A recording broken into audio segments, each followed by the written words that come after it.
역대하 8장 1절로부터 18절 말씀을 함께 나누고자 합니다. 여러분 오늘도 잘 지내셨습니까? 직장에서, 학교에서, 가정에서 여러분 오늘 하루 만족하셨습니까? 여러분은 여러분의 삶에 대하여 어떠한 생각을 가지고 있습니까? 나는 참 만족하며 산다, 이런 생각을 가지고 있으십니까? 아니면 영 불평과 불만이 가득한 그런 삶을 살고 있으십니까?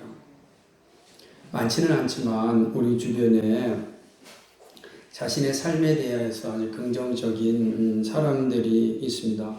그래서 그들은요, 자신의 삶에 대해 만족하다 이렇게 대답을 합니다. 이렇게 만족하며 사는 사람들에게는 한결같은 특징이 있습니다. 이들에게 나타나는 특징이 어떤 거냐면 자신이 하는 일에 대하여 매우 긍정적입니다.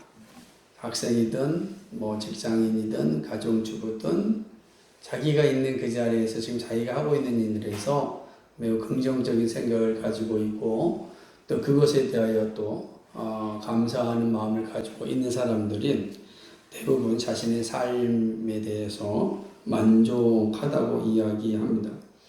불만이 없는 건 아니지만 그럼에도 불구하고 만족한 것은 사실이다 이렇게 대답을 합니다. 그렇다면 성경은 이 만족한 삶에 대하여 무엇을 말씀하고 있을까? 우리가 살면서 불평하며 사는 것보다는 감사하며 사는 게 좋지 않습니까? 불만족스러운 삶보다는 만족스러운 삶을 원하지 않습니까? 성경은 우리에게 너희의 삶을 만족하게 살았으면 좋겠다 이렇게 이야기하지 너희의 삶은 늘 불만족 가운데 있었으면 좋겠다 이렇게 말씀하지 않거든요. 비록 우리의 삶이 고난의 연속이라 할지라도 고난 가운데서라도 만족하라 이렇게 말씀합니다. 그래서 우리는 성경이 우리에게 만족하는 삶을 말씀하고 있기 때문에 그리고 만족하는 삶이란 어떤 것인가 한번 생각해 보아야 합니다. 근데 오늘 본문은 그런 의미에서 이 질문에 대한 좋은 어떤 답을 보여주고 있다고 할 수가 있습니다. 솔로몬은요, 자신에게 주어진 일에 대하여 최선을 다하여서 감당하였습니다. 그는 1절과 6절의 내용을 보게 되면요, 아주 재미있는 표현이 있는데 6절에 보면 이런 말씀이 있어요. 6절 하반 맨 마지막에 보면은 그 다스리는 온 땅이 건축하고자 하던 것을 다 건축하니라 이렇게 말했습니다. 자기가 계획했던 모든 것들이 다 이루어졌다라고 이야기를 합니다. 이것은 솔로몬에게 맡겨진 일들이었습니다. 다시 말하면 솔로몬이 하나님께로부터 받은 소명이요 사명이었습니다. 그러니까 지금 그것을 솔로몬은 다 감당하고 있는 모습입니다. 뿐만 아니라 이스라엘에 남아 있었던 이방 족속들이 있었습니다. 헷 족속, 아모리 족속, 브리스 족속, 여부스 족속들이 있었어요. 이들은 사실 오늘 가나안 땅에서 다 이렇게 쫓아내야 되는데 쫓아내지 않았습니다. 일부 남아 있었던 사람들이 가나안 땅, 다시 말하면 다윗과 솔로몬이 다스리던 그 이스라엘에 남아 있었습니다. 이들을 어떻게 해야 되나? 내쫓아야 되는데 내쫓지는 못하고 같이 살고 있는 것입니다. 솔로몬은 이들을 이스라엘의 왕궁과 성전을 짓는 일, 그리고 이스라엘의 이 성벽을 쌓는 일에 그런 노동자로 이렇게 삼았습니다. 하나님께서 그렇게 하시라고 말씀하셨습니다. 그래서 솔로몬은 이스라엘 백성들은 노예로 삼지 않고 이스라엘 백성들은 관리자로 삼았습니다. 지휘관으로 삼았죠. 그래서 백성들을 이방 족속들을 잘 관리하여서 그들로 하여금 성전이나 또 왕궁이나 그리고 이스라엘의 국고성이나 마병성이나 병거성을 쌓는 일에 이렇게 이렇게 뭡니까 배치를 잘 하였고 그들을 사용한 것을 보게 됩니다. 솔로몬은 또 아주 일을 잘하고 지혜로운 사람들, 이 관리를 잘하는 사람들 250명을 선정하였습니다. 그리고 250명으로 이스라엘 백성들을 다 다스린 거예요. 되게 중요한 직책을 가진 사람들입니다. 250명을 가지고 지금 솔로몬이 하고자 했던 왕궁이나 또는 성전이나 그리고 성벽들을 쌓는 일들에게 아주 적절하게 배치하여서 사용하였습니다. 매우 체계적으로 지금 나라를 다스리고 있는 모습을 봅니다. 이게 솔로몬이 계속 하고 있는 모습이죠. 재밌는 장면이 나타납니다. 이렇게 잘 하던 솔로몬이 갑자기 11절에 보게 되면은 장면이 확 바뀌면서 솔로몬이 이제 결혼한 왕비 중에 한 사람이 바로의 딸이었습니다. 애굽의 사람들이 아마 정략적인 결혼을 했었습니다. 솔로몬은 그런 정략적인 결혼을 잘해서 그 외교를 튼튼하게 했던 대표적인 사람입니다. 너무나 이게 인간적인 방법을 사용해서 그것이 나중에는 도리어 해가 되었고 부메랑으로 돌아와서 솔로몬을 파멸에 이르게 하는 원인이 되었지만 그러나 솔로몬은 그렇게 또 정략적인 결혼한 아내가 있었습니다. 근데 이 바로의 아내를 데리고 와서 이스라엘과 성전과 왕궁을 다 보여줍니다. 그런데 그 왕비를 그 왕궁에 거하지 않게 합니다. 그러면서 말하기를 이곳은 하나님의 궤가 머문 거룩한 곳이다 라고 이야기합니다. 사실은 같은 내용을 담고 있는 열왕기상 9장 10절과 18절을 보게 되면은 특별히 9장 24절을 보게 되면 솔로몬이 이 왕비를 위하여서 밀로에다가 성읍을 만들어주고 거기에 거하게 하는 겁니다. 왜 그렇게 하였을까? 여기 이제 솔로몬의 아주 마음이 잘 담겨져 있는데 왕비가 이방 여인 아니겠습니까? 이방 여인이 올 때 그냥 왕비 혼자만 딱 오지 않아요. 그가 함께 했던 모든 시녀들을 다 데리고 오거든요. 데리고 와서 여기서 이제 함께 지내게 되는 겁니다. 우리나라도 이게 이 삼국시대 때 보면 신라시대 때 보면 인도에 공주가 왔다라는 기록이 있거든요. 그 올 때 공주 혼자 온 게 아니거든요. 그때 전부 다 이렇게 많은 인도의 여종들을 데리고 또 이제 다 오게 된 걸 보게 됩니다. 아마 솔로몬의 왕비는 왕비가 되었기 때문에 자기가 이전에 섬기던 신들은 버리고 솔로몬과 함께 여호와 하나님을 섬겼으리라 생각을 합니다. 그렇게 또 학자들도 보고 있습니다. 그러나 여기서 보면은 그렇다고 한다면 당연히 그 왕의 왕비를 데리고 와서 함께 사는 것이 합당하지 않겠어요? 그런데 솔로몬은 그렇게 하지 않았습니다. 그 이유는 이 왕비가 데려온 시녀들 가운데 아직도 그 마음적으로 이방신을 섬기고자 하는 마음이 있을 수 있지 않겠습니까? 모르지만 겉으로는 모르지만 솔로몬은 이걸 염려했다고 저는 생각합니다.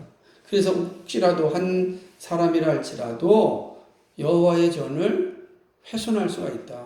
거룩함을 훼손할 수가 있다. 그러니까 아예 그들이 여호와의 전과 솔로몬 궁전과 같이 있었으니까 거기에 기거하지 않게 한 것이다 라고 볼 수가 있는 것입니다. 그러고 난 뒤에 솔로몬은 또 어떤 일을 하게 되냐면 이 솔로몬이 건축한 이 낭실이 있습니다. 이 낭실은 뭐냐면 기둥으로 받쳐진 지붕을 가진 그 현관입니다. 그러니까 기둥들이 이게 기둥이 있죠. 기둥이 쫙 있어요. 옆에는 없지만 이제 뭡니까 지붕을 가진 거죠. 이 낭실은 있다는 것은 이제 거의 대부분 귀족의 집이라든지 왕궁이라든지 이런 데에 낭실이 있습니다. 그 이제 그 부유함과 권력을 드러내는 그 표시거든요. 고대 궁정에 다 있는 거예요. 지금 여기도 이 솔로몬이 건축한 낭실이 있어요. 전 앞에. 그 낭실에서 솔로몬은 절기를 지킵니다. 모세의 명령을 따라서 약속한 대로 안식일과 월삭을 지킵니다. 안식일 매 7일마다 지키는 예배의 날, 쉼의 날이죠. 그 다음에 월삭. 이 월삭이라는 게 매달 첫째 주가 되면 이제 새로운 달이 시작되었으니까 그날 또 하나님께 제사를 드립니다. 그래서 한때는 교회 헌금 가운데도 월삭 헌금 이런 것도 만들었습니다. 기가 막힌 게 전혀 그 관계 없는 건데 그런 거 만들어 가지고 참 우리를 많이 호도했죠. 그래서 어쨌든 간에 월삭이라는 것도 여기서 나온 겁니다.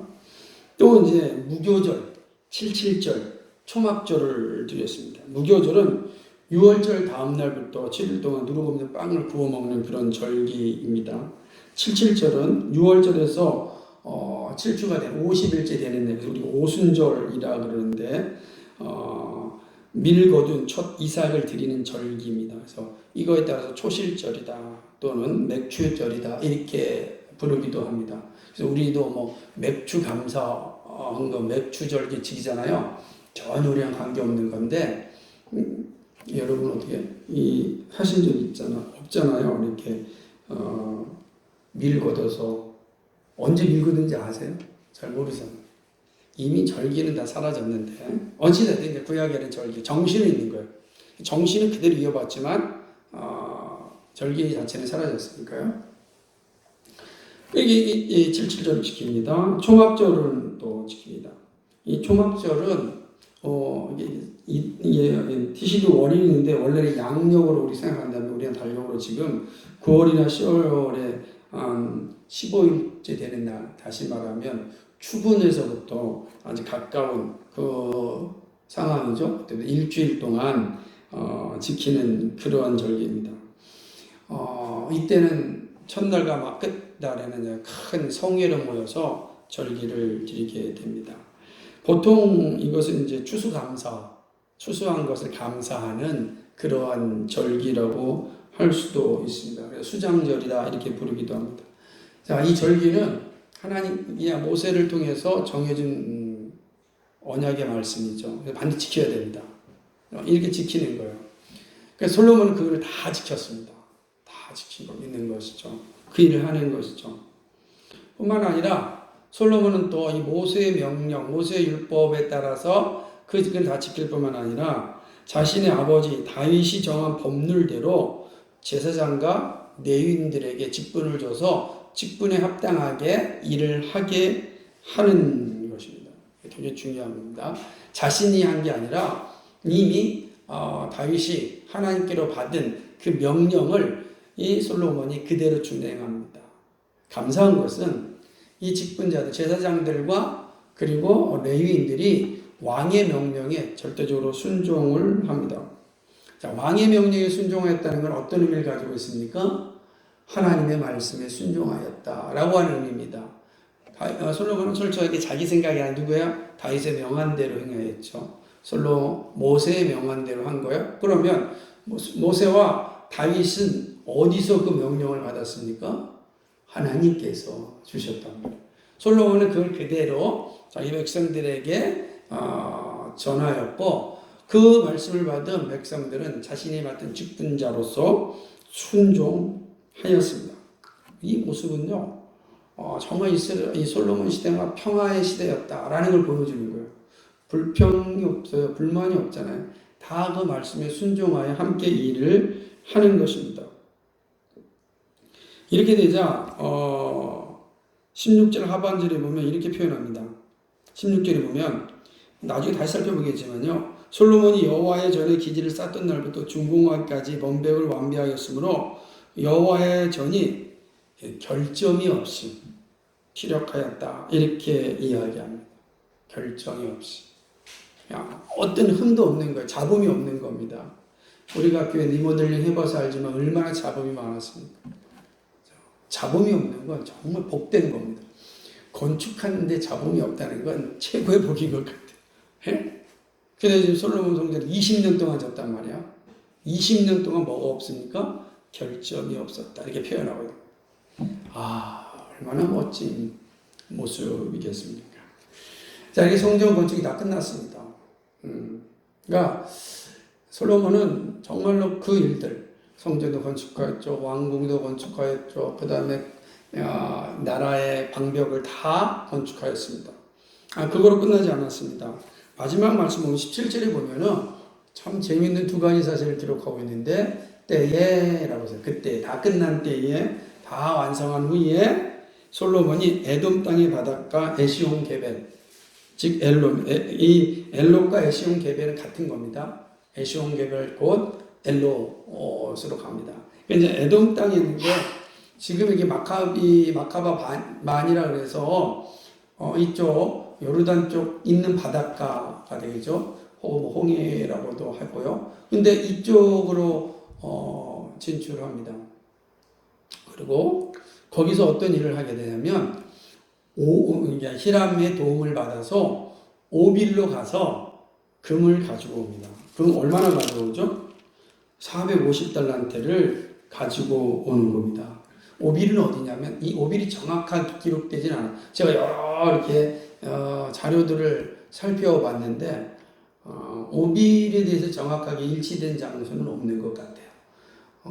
지금도 명확하지 않은데 그러니까 대부분 공통적으로 얘기하는 건 아프리카 금이 많이 나는 아프리카 어디다 이렇게 이야기를 합니다. 상당히 멀리 배를 타고 가서 거기서 뭐죠? 오빌이 금 450달란트를 가져왔습니다. 그냥 가져왔겠어요? 그럼 뭘 말하는 거죠?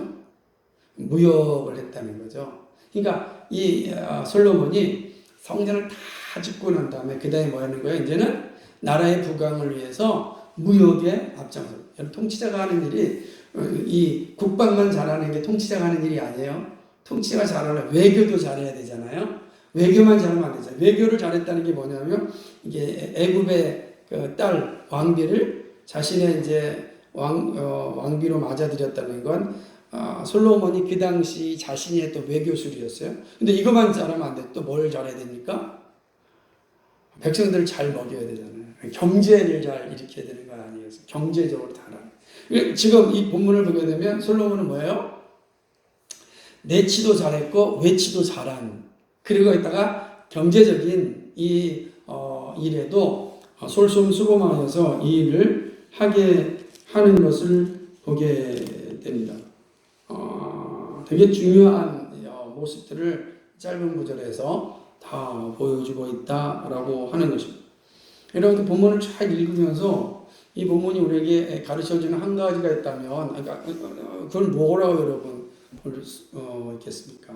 여러분 잘 생각해 보십시오. 지금 제가 차례대로 말씀드렸던 이 상황 가운데서 매우 중요한 어떤 이 명제를 우리에게 말씀하고 있는데 그것은 바로 성도는 소명에 최선을 다하는 존재다라는 사실을 우리가 살펴볼 수가 있습니다.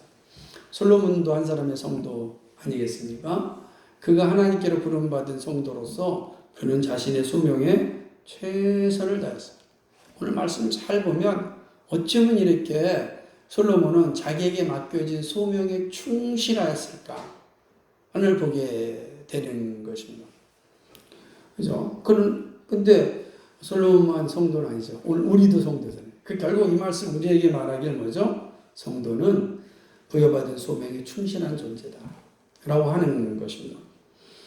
왜? 이것이 중요한 이유는 소명에 충실한 것이 하나님을 영원롭게 하는 일입니다.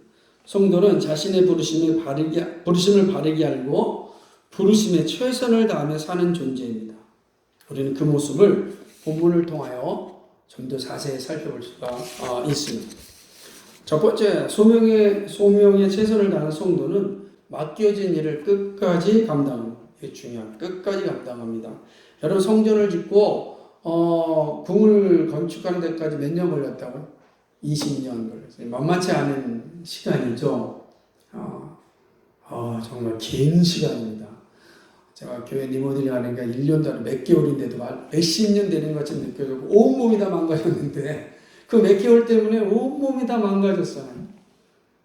20년 동안 진다고요? 끔찍하죠. 끔찍한 일입니다. 근데 그는 솔로몬은 자기에게 부여진 소명이 바로 성전을 건축하고 왕궁을 건축하는 일에 그는 그거를 끝까지 감당하였습니다. 아버지 다윗에게 허락하지 않았어요. 자신에게 주어진 것입니다. 아버지가 다 준비했다 할지라도 몇 년을 줬습니까? 20년. 20년 동안. 다 준비하면 뭡니까? 지는 기간이 이렇게 기는데요. 대단한 성과 아니겠습니까? 엄청난 일입니다. 근데 여기서 솔로몬이 멈추지 않아요. 눈을 돌려 나라의 모습을 봅니다. 그리고 후람이 준 그 엉덩이에 있는 성읍을 다시 재건축합니다. 저는 재자만 나와도 이 재건축합니다. 리모델링 했다는 겁니다. 그리고 하마소맛을 취하고 광야에 다두몰을 건축합니다. 광야에다 또 다두몰이라고 하는 지역에 이제 성읍을 건축하는 것이죠. 여러분, 이스라엘 광야라는 게 만만치 않은 지역이거든요. 근데 거기에 성읍이 있어야 돼요. 그래야 외부의 침략을 막는데 매우 중요한 공간이기 때문에 그렇습니다. 하맛의 모든 국고성과 에브라임 지파 지역에 있는 벳호론의 견고한 성읍을, 아랫베론, 윗베론이 에브라임 지파 지역에 있는 거기에다 견고한 성읍을 세웁니다. 그리고 곳곳에다가 국고성과 병거성과 마병의 성을 건축합니다. 국고성, 중요한 거죠. 국가의 모든 어떤 물건들을 이렇게 보관할 수 있는 성읍이니까 중요하죠. 마병성 말이죠. 이때는 말은 가장 중요한 거니까요. 무기또에 가면은 마병성이에요. 마병성. 무기또라는 데 가면 거의 정말 이 당시에도 전부 다 이렇게 우리 마국간처럼 전부 다 되어 있는 말들을 모아놓은 성이다라고 할 수 있습니다. 하솔도 마병성이에요. 예루살렘도 마병성이에요. 예루살렘, 하솔, 무기또 이런 데는 다 마병성이에요. 이 마병성이 있다는 것은 되게 중요한 위치라는 뜻이고, 그 성이 있다는 것 자체는 그의 이 군사력이 막강하다는 거죠. 막강하다. 오늘 우리식으로 얘기하면은 정말 해군으로 얘기한다면 이지스함이 몇 대가 있는 거예요. 이지스함이라는 이 배가 있는 나라가 전 세계 몇 개 안 돼요. 근데 우리나라에 있단 말이에요. 몇 개 있는 겁니다. 그래서 엄청난 거죠. 비행기가 수백 대가 딱 있다고 생각해 보십시오. 이 시대에 그런 거죠. 그러니까 이 표현 속에서 6절을 이렇게 말합니다. 그 다스리는 온 땅에 건축하고자 하던 것을 다 건축하니라. 이게 무슨 말이냐면 그가 다스리는 모든 지역 안에 그가 계획한 모든 것을 다 만들었다.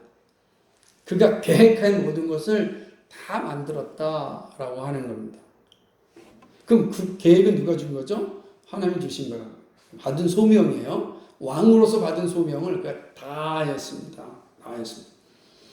하나님은 다윗이 아니라 솔로몬을 부르시고 성전 건축에 사명을 주셨습니다. 그리고 나라를 통치하는 자로서의 소명에도 게으르지 않았습니다. 왜 그렇습니까? 여러분, 솔로몬이 뭘 원했습니까? 하나님께. 다른 거 말고 나라를 잘 다스릴 수 있도록 뭐와 뭐를 달라? 지혜와 지식을. 그 지혜와 지식으로 지금 하고 있는 거예요. 참 엄청난 일을 지금 하고 있는 모습을 보게 되는 거죠. 자신에게 맡겨진 일을 하나도 허술하게 하지 않고 최선을 감당하여서 이게 성도의 자세야. 이게 그리스도인의 자세다라고 하는 거죠. 사실 이 모습을 가장 잘 보여주신 분이 누구니까? 예수 그리스도입니다. 그죠? 예수님은요, 십자가를 지시는 일에 있어서 끝까지 그를 감당하였습니다. 포기하지 않으셨어요. 자기에게 맡겨진 소명을 마침내 완성하였습니다. 그렇기 때문에 사도들도 자기에게 보여진 소명을 끝까지 완수하였습니다. 그리스도의 심장을 가진 하나님의 사람들은 끝까지 소명을 감당하였습니다. 중간에 그만두지 않아요. 어렵고 힘든 일이 왜 없었겠습니까? 얼마나 많습니까? 우리 살아보면 알잖아요. 그런데 소명을 받은 자는 그 소명을 완수할 때까지 끝까지 감당합니다. 교회를 세우는 일은 그런 거거든요. 끝까지 가는 거예요. 끝까지. 어려움과 힘듦이 많이 다가오지만 거기에서 주눅들지 않고 무너지지 않고 끝까지 가는 겁니다. 내 몸이 상하고 무너지고 망가져도 주님의 교회가 세워지는 일에는 포기하지 않는 겁니다. 그것이 소명자의 삶이라고 할 수 있습니다. 이 말씀은 그리스도인이 어떻게 살아야 하는지를 분명하게 보여주는 말씀입니다. 두 번째는요, 소명에 최선을 다하는 성도는 언약의 말씀에 충실합니다. 언약은 하나님 우리와 맺은 약속입니다. 거룩하신 하나님이 죄인된 우리와 맺은 약속이 바로 언약입니다. 언약은 어떤 기능을 하냐면요, 소명자가 살아가는 나침판입니다. 소명을 받은 자가 어떻게 살아가야 되는가를 잘 보여주는 나침판이 있다고 한다는 건 언약입니다. 자기 마음대로 사는 것이 아니라 하나님의 계시대로 살아갑니다. 오늘 우리는 우리 마음대로 사는 인생이 아니라 하나님의 계시대로 살아가요. 하나님이 알려주신 대로 살아가는 겁니다. 그러니까 계시가 오지 않으면 어떻게 됩니까? 내 마음대로 살아가는 거예요. 우리 계시 안에서 살아가는 거예요. 하나님 말씀을 주셨기 때문에 그 말씀에 따라 살아가는 거예요. 이게 되게 중요한 것이죠. 솔로몬은요, 성전을 짓고서 거룩하게 하는 일에 최선을 다했습니다. 그래서 자기 아내라 할지라도 그가 이방인이었기 때문에 작은 실수도 용납할 수 없었습니다. 그래서 아내도 왕궁에, 이 성전 왕궁에 들어와서 살지 않게 한 것입니다. 뿐만 아니라 그런 모세와 다윗이 하나님께 받은 언약을 그대로 집행합니다. 되게 중요합니다. 우리가 여러분이 이번에 읽은 책 가운데 이런 내용이 있어서 다시 설명드리는데, 오스긴이 쓴 책 가운데 아주 랍비 잭슨이 출애굽기를 강의하며 쓴 내용 가운데 하나가 이런 내용입니다. 우리는 과거 안에 있지 않지만 과거와 함께 살아가는 사람들이다. 우리 과거에 머물러 있는 사람들이 아니에요. 근데 우리 뭐죠? 과거와 함께 살아가는 사람. 이게 되게 중요한 겁니다. 과거와 함께 살아가는 사람은 오늘을 새롭게 할 수 있고 미래를 설계할 수 있는 거예요. 미래를 만들어갈 수 있는 사람이죠. 그런데 과거 안에 있는 사람은 오늘을 살 수도 없고 미래를 기대하지도 않죠. 다시 말하면 솔로몬은 과거 안에 있는 사람이 아니라 과거와 함께하는 사람이었어요. 모세와 다윗이 받았던 그 하나님 언약 말씀, 하나님이 맺었던 그 언약의 말씀을 함께 살아냈던 사람입니다. 그래서 그는 하나님 말씀하신 소명을 충실히 감당할 수 있었고 그렇게 살아갈 수가 있었던 것입니다. 중요한 거죠. 여기의 핵심은 바로 과거와 함께한다. 그 과거는, 함께하는 과거는 뭐냐? 하나님의 언약의 말씀이다 라고 하는 것입니다. 되게 중요한 모습들을 보게 되는 거죠. 9절에 보면은 이스라엘 백성들을 노예로 삼지 않습니다. 13절과 14절을 보면은 모세와 다윗의 명에 합의한 대로, 합의하였다라는 단어가 나와요. 13절, 14절에 보게 되면 약속한다라는 뜻이에요. 그죠? 15절에는 모든 직분자들이 왕의 명령을 어기지 않습니다. 다 뭐죠? 이 하나하나가 다 하나님과 맺은 언약에 충실함. 언약에 충실함. 우리 주님이 위대한 것은 뭐냐면 그가 언약에 충실하셨어요. 언약에. 그죠? 자기의 뜻대로 하지 않고 하나님의 뜻대로 행했습니다. 그래서 나는 내 말을 전하는 것이 아니라 아버지께서 나에게 주신 말씀을 내가 전한다. 이렇게 말합니다. 언약에 충실하신 거예요. 철저하게 하나님과 맺은 언약대로 일생을 사셨습니다. 사도들이요, 딴짓하지 않았습니다. 사도들이 한 일이 뭡니까? 그리스도와 맺은 언약대로 살았습니다. 언약대로. 언약 안에 있었고, 언약을 증거하였고, 언약 가운데 죽었습니다. 그래서 하나님 품에 안겨 있는 것입니다.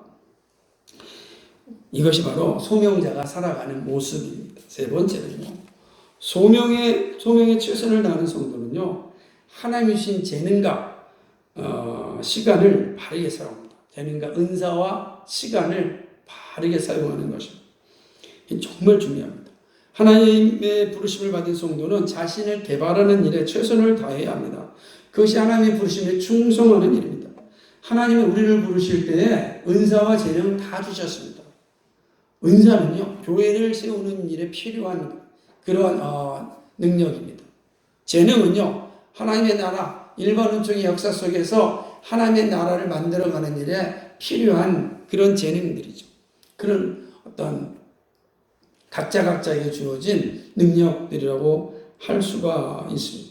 이 모든 것들을 다 우리에게 주셨습니다. 그러니까 우리가 이 땅에 하나님의 형상으로 태어났다는 것은 이런 은사와 재능을 다 받았다는 거예요. 그래서 나는 은사가 없어요, 재능이 없어요 라고 하는 것은 하나님을 부정하는 겁니다. 하나님 우리를 보낼 때 그냥 아무런 생각 없이 우리를 이 땅에 던진 게 아니에요. 근데 그렇게 말하는 사람은 하나님이 나를 아무런 의미 없이 던져버렸다. 이게 진화론자가 얘기하는 거 아닙니까? 우리는 우연히 세상에 던져진 존재다, 인간은. 그런데 백지 같은 존재였는데 열심히 배워서 이런 존재가 됐다, 이렇게 이야기합니다. 근데 우리는 그렇지 않습니다. 하나님 우리를 자신의 형상대로 창조하셨습니다. 하나님은 창조하실 뿐만 아니라 우리에게 은사와 재능을 다 주셨어요. 우리가 그걸 개발해야 되는데 게을러서 못하는 거예요. 그리고 내 욕심이 하나님의 은사와 재능을 가로막는 겁니다. 교회를 세우는데 각자의 은사가 다 있어요. 근데 그 은사를 주신 걸 잘 개발해서 신나게 사용해야 되는데 자꾸만 우리의 죄성이 그걸 하지 못하게 해요. 우리의 게으름이 그걸 하지 못하게 해요. 귀찮게 하는 거예요. 피곤하니까. 사단은 자꾸만 우리에게 그렇게 조장을 하거든요. 야, 너 일주일도 힘들고 어려웠는데. 이 생각을 합니다. 일주일이 다시는 다 교회를 세우는 일이었는데 일주일과 주일을 자꾸 분리시키는 일을 사단이 합니다. 하나님이 일을 할 때 그런 생각이 드는 거죠. 하나님이 우리 각자 재능을 주었어요. 다 재능이 있다고요. 그래서 늘 하나님께 구하고 찾고 두드려야 되는 거예요. 나에게 준 재능이 무엇입니까? 나에게 준 은사가 무엇입니까? 근데 재능과 은사를 잘 생각하려면 하나님의 교회를 세우는 본질적인 이 소명을 기억해야 되는 겁니다. 하나님, 저를 통해서 하나님의 교회를 어떻게 세우고자 하십니까? 이런 질문을 던져야 됩니다. 그러면 하나님께서 여러 방면을 통하여서 내 은사와 내 재능을 생각나게 합니다. 그래서 주변에 있는 사람, 부모나 선생님이나 친구가 야, 너의 은사는 이거다라고 했을 때 그걸 가볍게 들으면 안 돼요. 생각하고 또 기도해야 됩니다. 근데 저는 아니에요. 대부분의 믿음 없는 사람들, 대부분의 영적으로 어린 사람들은 그렇게 저 몰라요. 전 그거 아니에요. 왜 저는 아닌데 그러다고 얘기해요? 이렇게 얘기합니다. 그럼 어떻게 찾겠습니까? 하나님께서 다 주변에 부모님, 또 선생님, 좋은 친구들을 보여줬어요. 그들의 말을 듣는 게 정말 중요합니다. 그 들을 때 깊이 생각해 보십시오. 하나님께서 나에게 주신 게 무엇인가? 다른 사람 눈에 보이니까 그렇게 얘기하는 거예요. 하나님이 그렇게 주셨으니까 그렇게 보여지는 거예요. 그럴 때 발견해서 그 일들을 감당하게 되면 거기에서 선한 열매가 나타나는 것입니다. 뿐만 아니라 재능과 은사를 개발하는 데 시간을 바르게 사용해야 됩니다. 바르게 사용하는 게 중요하죠. 여러분 머리는 좋은데 사기를 친다 그러면 바르게 사용하는 건 아니지 않습니까? 재능을 주었지만 개발하는 데 게을렀다면 그게 없이 합당하지 않을 겁니다. 솔로몬은요, 자신의 소명을 이루기 위해 지혜와의 지식을 부단히 사용하였습니다. 성전과 궁을 짓고 나라의 방벽을 위하여 성을 쌓고 안으로는 언약에 입각한 제사와 절기를 지켰습니다. 그리고 외교적으로는 무역을 통하여 나라를 부하게 만들었습니다. 하나하나 보게 되면 정말 지혜와 지식을 정말 사용하였습니다. 여러분 지혜와 지식을 가지고 가만히 있어 보십시오. 무슨 의미가 있겠어요? 근데 솔로몬은요 부단히 사용합니다. 자기 준 지혜와 지식을 계속해서 사용합니다. 하나님이 우리에게 주신, 여러분에게 주신 지혜와 지식이 있어요. 재능과 은사가 있어요. 부지런히 사용하셔야 됩니다. 그래서 여러분 뭘 더 주셨습니까? 시간을 주셨다고요. 시간. 그 시간을 소중하게 여겨야 됩니다. 시간이 지나가면 다시 돌아오지 않거든요. 돌아오면 좋은데 돌아오지 않아요. 그래서 나에게 주신 시간 최선을 다해야 하는 것입니다. 이게 중요한 겁니다. 예수님은 제자의 길을 가는 방법으로 십자가의 길을 알려주셨습니다. 사도들은요, 배우기를 게을리하지 않았습니다. 저는 그 모습이 바울이 디모데에게 보낸 서신, 이 디모데전서 4장 13절 이하를 보게 되면 잘 나타나는데, 바울은요, 디모데에게 이렇게 얘기합니다. 업신여김을 당하지 않기 위하여 읽는 것과 권하는 것과 가르치는 것에 끝까지 감당하라고 얘기합니다. 여러분, 이게 되게 중요한, 디모데만 얘기한 것이 아니라 우리에게 이 세상에 업신여김을 당하지 않으려면 여러분, 말씀을 읽는 것과 권하는, 가르치는 것과 끝까지 해야 된다. 끝까지 감당해야 돼요. 바울은 디모데에게 이렇게 얘기합니다. 모든 일에 전심전력하여 너의 진보를 모든 사람에게 나타나게 하라. 이게 우리에게 하는 말입니다. 우리가 하는 일에 전심전력해서 우리가 점점 성장하고 있음을 보여줘야 돼요. 한 신앙생활 10년, 20년, 30년인데 여전히 어린아이 같은 생각에 머물러 있으면 되겠습니까? 너의 진보를 나타나게 하라는데 여전히 어린아이 같은 생각에 빠져 있어요. 작은 일 가지고 삐지죠. 시험 들죠. 많은 사람들을 위해 나눠줘야 되는데 여전히 갖기만 원하죠. 여러분, 우리가 성장했다는 건 뭐냐면 나눌 수 있는 믿음을 가진 거예요. 나눌 수 있는 믿음. 근데 여전히 그냥 오로지 나만 챙깁니다. 아직도 어린아이죠. 어린아이 아닙니까? 우리 아기들 보십시오. 아이스크림 하나 주면 전체기 먹으려고 그렇게 남 주려고 그럽니까? 제가 아이들한테 야, 아이스크림 한 번만 좀 주라. 얼마나 어렵겠습니까? 제가 주라고 그럴 때 반만 만약에 딱 물어서 먹어보십시오. 아마 뒤로 자빠져서 난리가 날 겁니다. 근데 여러분에는 안 나타납니까? 여러분 거 없어지면 속상하잖아요. 하나님의 나라와 영광과 의를 위해서 드리는 것을 기뻐하십니까? 이 정말로 우리의 진보를 나타내야 돼요. 그러려면 하나님 주신 시간 안에서 은사와 재능을 잘 개발하는 게 필요합니다. 날마다 성장하게 되면요, 그 영적인 성장이, 그 육적인 성장이 나로 하여금 하나님을 영화롭게 하고 우리의 삶을 만족하게 만들어줍니다. 사랑하는 여러분, 솔로몬의 모습을 통하여 소명에 대하여 살펴보았습니다. 우리 솔로몬의 모습에서 예수님의 모습을 볼 수 있습니다. 예수님 소명을 끝까지 감당하셨습니다. 언약의 말씀에 순종하셨습니다. 십자가의 사역을 위하여 마지막까지 시간을 소중하게 사용하셨습니다. 자신에게 주어야 되는 그 시간을 최선을 다해 사용하셨습니다. 예수님의 공생일이 몇 년입니까? 3년입니다.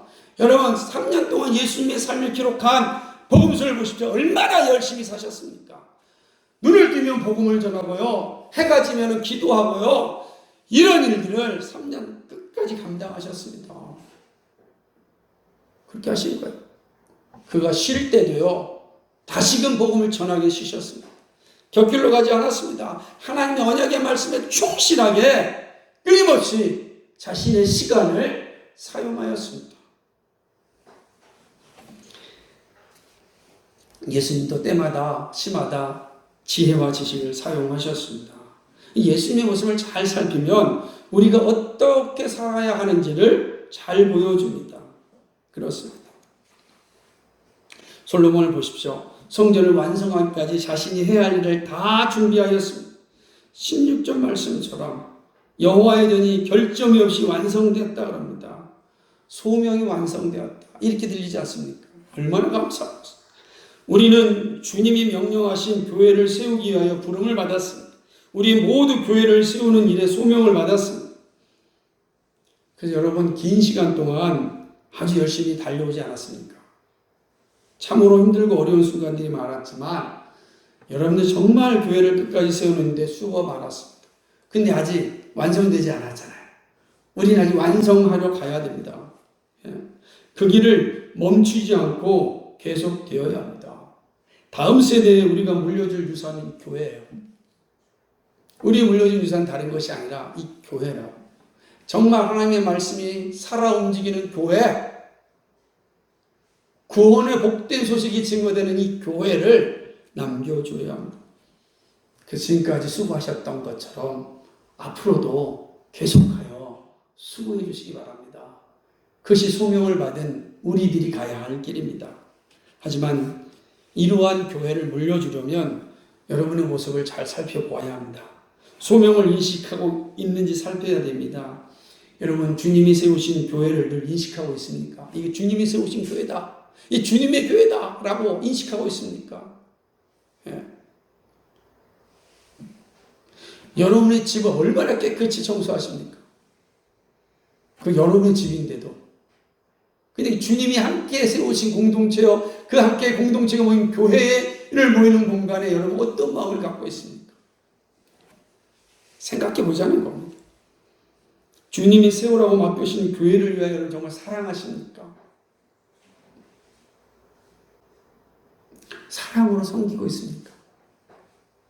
억지로 하면 안 됩니다. 반드시 시험 듭니다. 무엇을 바라고자 하면은 반드시 시험 듭니다. 여러분, 하나님이 여러분 다 아시고 있어야 될 걸 아시고 채워주십니다. 하늘의 놀라운 상급으로 여러분에게 준비되어 있습니다. 그 상급을 생각하십시오. 그렇죠? 상급을 기대하면서 이 땅에서 사랑하며 섬기시기 바랍니다. 교회가 언약의 말씀에 충실하다고 여러분 생각합니까? 그리스도가 주인 되는 교회를 위하여 여러분 열심히 기도하고 있습니까? 교회를 세우고 하나님 나라의 영광을 나타내기 위하여 여러분의 재능과 은사를 개발하고 있습니까? 시간은 다시 돌아오지 않습니다. 그래서 오늘이라는 시간을 소중하게 사용해야 됩니다.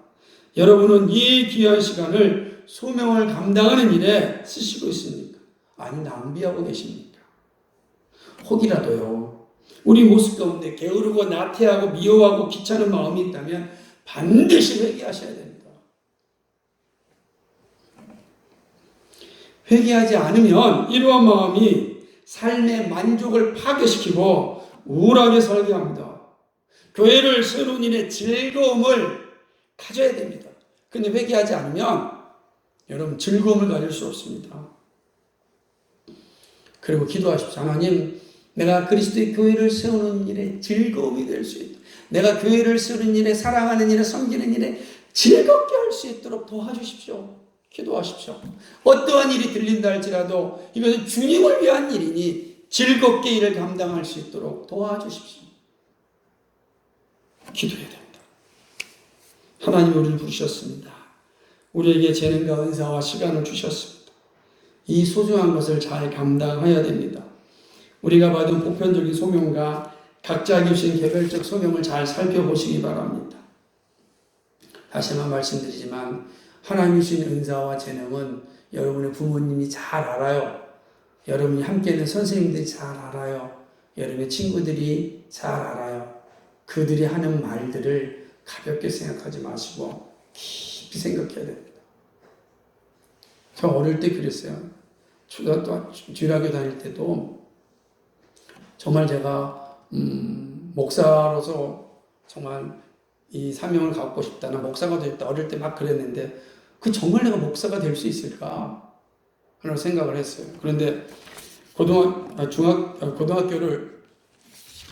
고3 때인가요? 우리 저 주일학교 담당 선생님이 저한테 성경책을 하나 선물해 줬어요.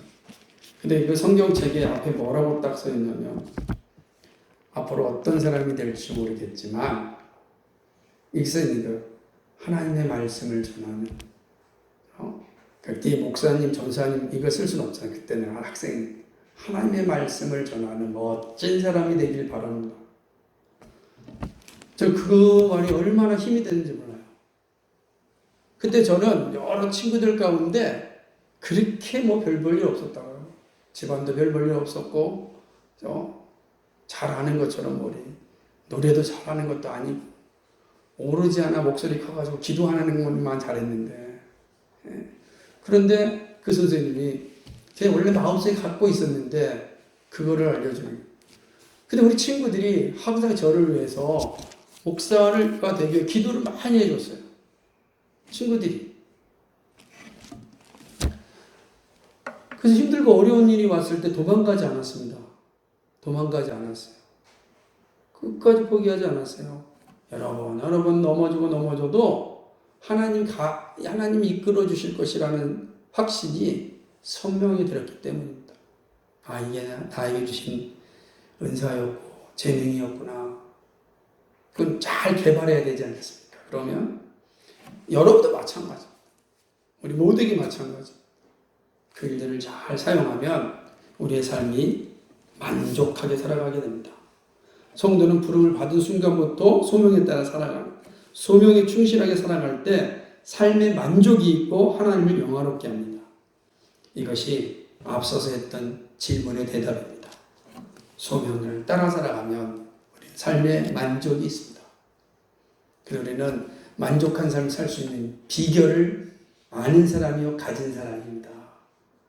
여러분, 여러분의 삶이 불만으로 가득한 것이 아니라 만족함으로 충만할 수 있기를 주님의 이름으로 축복합니다.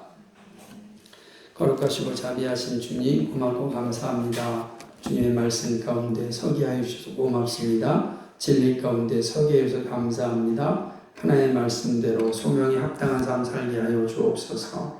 예수 그리스도의 받들어 기도하옵나이다. 아멘.